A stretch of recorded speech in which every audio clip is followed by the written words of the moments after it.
அனைவருக்கும் வணக்கம்.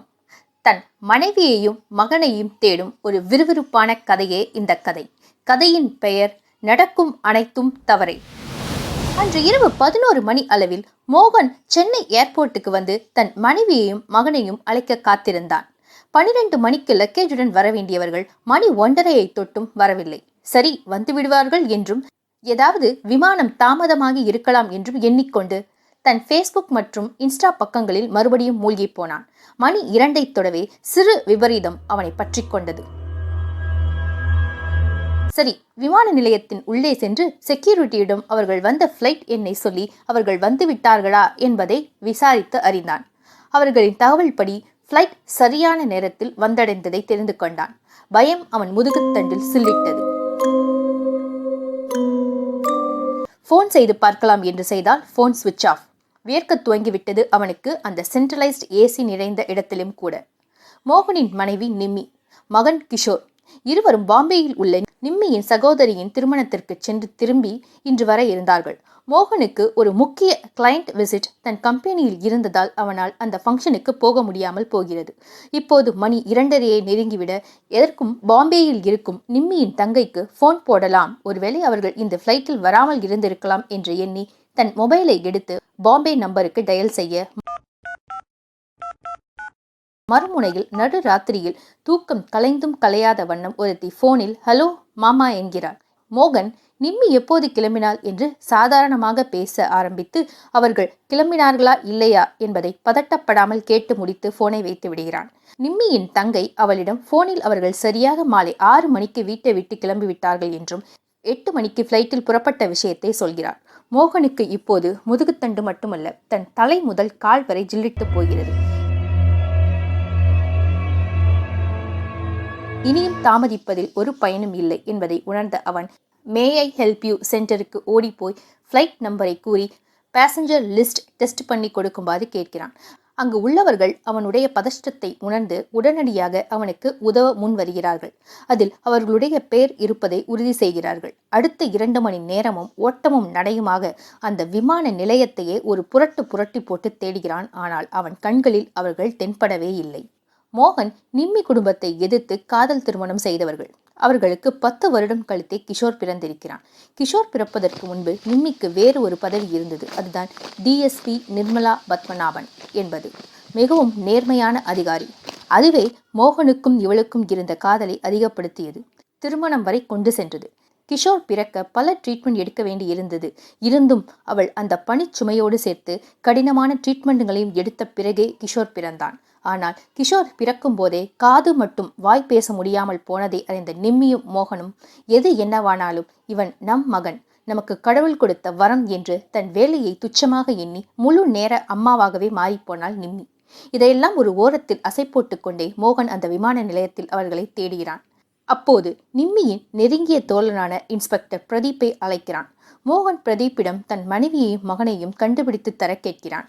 பிரதீப்பும் தன் தோழியை தேட உடனே கிளம்புகிறான். அப்போது பிரதீப் மோகன் சொன்ன அனைத்தையும் அசை போட்டபடியே வண்டியை ஓட்டுகிறான். பாம்பேல ஏறினவங்க சென்னையில இறங்கல, ஆனா ஏறினது உறுதியாகி இருக்கு. ஒருவேளை இறங்கி இருந்தா தன் கணவரே இல்லைனாலும் தனியா வீட்டுக்கு வரக்கூடிய ஒரு தைரியமான பெண் தான் நிர்மலா. சோ ஃப்ளைட்ல ஏதோ அசம்பாவிதம் நடந்து இருக்கணும் என்று பிரதீப் ஒரு முடிவுக்கு வருகிறான். இப்போது பிரதீப் நிம்மியின் சிநேகிதன் என்பதை தாண்டி ஒரு போலீஸாகவே விமான நிலையத்திற்குள் வந்து விசாரணையை தொடங்குகிறான். முதல் கட்டமாக நிம்மியுடன் பயணித்த மற்ற பேசஞ்சர் லிஸ்ட் மற்றும் அவர்கள் அட்ரஸ், ஃபோன் நம்பர் கலெக்ட் செய்கிறான். பிறகு ஃப்ளைட்டை ஓட்டின பைலட் மற்றும் ஏர் ஹோஸ்டஸ் பற்றிய விவரங்களையும் சேகரித்துக் கொள்கிறான். நிம்மியின் சீட் நம்பரை பார்த்துவிட்டு அவள் பக்கத்து இருக்கையில் உள்ள நபரின் பெயரையும் குறித்து வைத்துக் கொள்கிறான். முதலில் அவர்களுக்கு ஃபோன் செய்கிறான். அவர்கள் ஃபோனை எடுக்கவில்லை. மறுபடியும் அழைத்தபோது ஃபோன் எடுத்த பிரியா யார் என்று கேட்க பிரதீப் முழு விபரத்தையும் சொல்ல பிரியா தனக்கு ஞாபகம் ஏதும் இல்லை என்று சொல்லி ஃபோனை துண்டித்து விடுகிறாள். அதுவே பிரதீப்பிற்கு ஒரு நெருடலாக உள்ளது. அது எப்படி பக்கத்தில் உள்ளவரை பார்க்காமல் இருக்க முடியும், அதுவும் நிம்மி ஒரு குழந்தையோடு இருக்கும்போது என்று யோசிக்கிறான். அடுத்த கட்டமாக அந்த ஃப்ளைட்டில் வந்த விமான பணிப்பெண்கள் 3 உள்ளனர். அவர்களை விசாரிக்க வேண்டும் என்று அவர்களை நேரில் போய் சந்திக்கிறான். ஒருவள் ஜான்சி, இன்னொருவள் ஜெமுனா, 3வது உள்ளவர் ஜோ. ஆனால் அவர்களிடம் இருந்தும் எந்த தகவலும் அவனுக்கு கிடைக்கவில்லை. திக்கு தெரியாத காட்டில் அழைவது போல மோகனுக்கும் பிரதீப்புக்கும் 2 நாள் கடந்துவிட்டது. மோகனுடைய மொபைலுக்கு ஒரு அழைப்பு வருகிறது. எடுத்தால் அது மத்திய பிரதேசம் என்ற ஊர் பெயர் வருகிறது. ஒன்றும் புரியாத மோகன் அந்த அலைபேசியை அட்டன் செய்து அதில் உள்ளவர்கள் ஏதோ தெரியாத மொழியில் பேசுகிறார்கள். இவனுக்கு ஒன்றுமே புரியாமல் போக கால் ரெக்கார்டிங் ஆப்ஷனை அழுத்துகிறான். பிறகு முழு காலும் ரெக்கார்ட் ஆகி முடித்தவுடன் அந்த பக்கத்தின் இணைப்பு துண்டிக்கப்பட அவன் தன் செல்போனை தூக்கி கொண்டு பிரதீப்பிடம் செல்ல பிரதீப் அவர்கள் பேசியதை விளக்குகிறான். அவர்கள் பேசியது சிந்தி என்ற மொழி.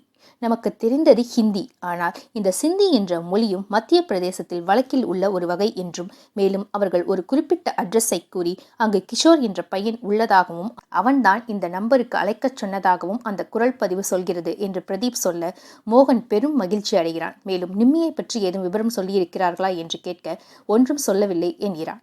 அடுத்த விமானத்தை மோகனும் பிரதீப்பும் பிடித்து அவர்கள் சொன்ன இடத்தை அடையும் போது அது ஒரு அனாதை ஆசிரமம் என்ற பெயர் பலகையை தாங்கியுள்ள ஓர் இடம்.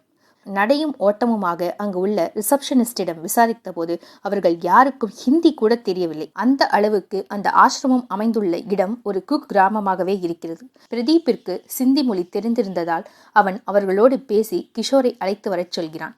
கிஷோரை பார்த்ததும் மோகனின் கண்களில் தாரை தாரையாக கண்ணீர் வழிய கிஷோரை கட்டி அணைத்து அழுகிறான். பிறகு கிஷோர் 2 நாட்களுக்கு முன்பு இங்கு இரவு மயக்க நிலையில் இருந்ததாகவும் அவனை அங்கு வேலை பார்ப்பவர்கள் அழைத்து வந்து உள்ளே படிக்க வைத்ததாகவும் சொல்கிறார்கள். அது மட்டுமல்லாமல் கிஷோர் வந்ததில் இருந்து ஒரு வார்த்தை கூட பேசாததினால் வாரம் ஒருமுறை இங்கு டாக்டர்ஸ் செக்கப் நடக்கும். வந்து இங்கு இருக்கும் குழந்தைகளுக்கு பரிசோதனை செய்து அவர்களுக்கு ஏதும் ஊட்டச்சத்து குறைபாடு இருந்தால் அதற்கான மாத்திரைகளை கொடுத்துவிட்டு போவார்கள். இந்த முறை தாங்கள் கிஷோரை அவனிடம் பரிசோதனைக்கு அனுப்பினோம். அப்போது அவர் சொன்ன விஷயம் எங்களுக்கு அதிர்ச்சியாக இருந்தது என்று கூறுகிறார்கள். அது என்ன என்றால் அவனுக்கு சுயநினைவு மறக்கும் அளவுக்கு தண்ணீரில் தூக்க மாத்திரையோடு போதை மருந்தையும் கலந்து கொடுத்திருக்கிறார்கள். அதனால் 2 நாட்களுக்கு மேலாக தூக்கத்திலேயே இருந்திருக்கிறான் என்றும், மேலும் அவனுக்கு காது கேட்காது, வாய் பேச முடியாது என்பது கேட்டவுடன் எங்களுக்கு இன்னும் அதிர்ச்சியாக இருக்கிறது என்று அந்த அனாதை ஆசிரம நிர்வாகி கூறுகிறார். மேலும் தங்கள் காப்பகத்துக்கு டெஃபெண்டம் டீச்சர் ஒருவர் வருவதாகவும் அவர் மூலமாகவே கிஷோரிடம் இருந்து செய்கை மூலியமாக உங்கள் தொலைபேசி எண்ணை தெரிந்து கொண்டு அழைத்து பேசியதாகவும் அவர்கள் விளக்கமளித்தார்கள். பிறகு மோகன் மற்றும் பிரதீப் அங்கு இருப்பவர்களிடம் நன்றி தெரிவித்துவிட்டு கிஷோரை அங்கிருந்து அழைத்து கொண்டு விமானத்தில் சென்னையை அடைந்தார்கள். பிறகு அவன் தன் தந்தையை பார்த்து கூட சில சமயம் பயப்படத் தொடங்கினான். இதை கண்டு மோகன் இதை எப்படி சரி செய்ய போகிறோம், எப்படி இவனிடம் நிம்மியை பற்றி கேட்பது என்று யோசித்துக் கொண்டு 2 நாட்களுக்கு எதுவும் கேட்காமல் இருந்தான். 3ஆம் நாளில் இருந்து கிஷோர் சிறிது சிறிதாக நார்மல் மனநிலைக்கு வருவதை உணர்ந்த மோகன் அவனிடம் மெல்ல "வேர் இஸ் யுவர் மம்மி" என்று கேட்டான். உடனே கிஷோரின் கண்கள் மேலே சொருவ கை கால்கள் பெரும் நடுக்கத்துடன் அங்கேயே மயங்கி விடுகிறான். இதை பார்த்த மோகன் அதிர்ந்து போய் அவனை ஃபேமிலி டாக்டரிடம் அழைத்து போக அவர் அவனை முழுமையாக பரிசோதனை செய்து அவன் எதையோ கண்டு அதிர்ச்சி அடைந்திருக்கிறான் என்றும், அதனால் அவனுக்கு இப்படி நேர்ந்திருக்கிறது, ஸோ இன்னும் கொஞ்ச நாள் அவனை டிஸ்டர்ப் செய்யாதீங்கன்னு சொல்லிடுறாரு. 2 நாட்களுக்கு மேலாக அவனை எந்த கேள்வியும் கேட்காமல் மோகன் இருக்கிறான். அதே சமயத்தில் நிம்மியை தேடி பிரதீப் ஒருபுறம் அவனுடைய துப்பறிவு வேலையையும் செய்து கொண்டிருக்கிறான்.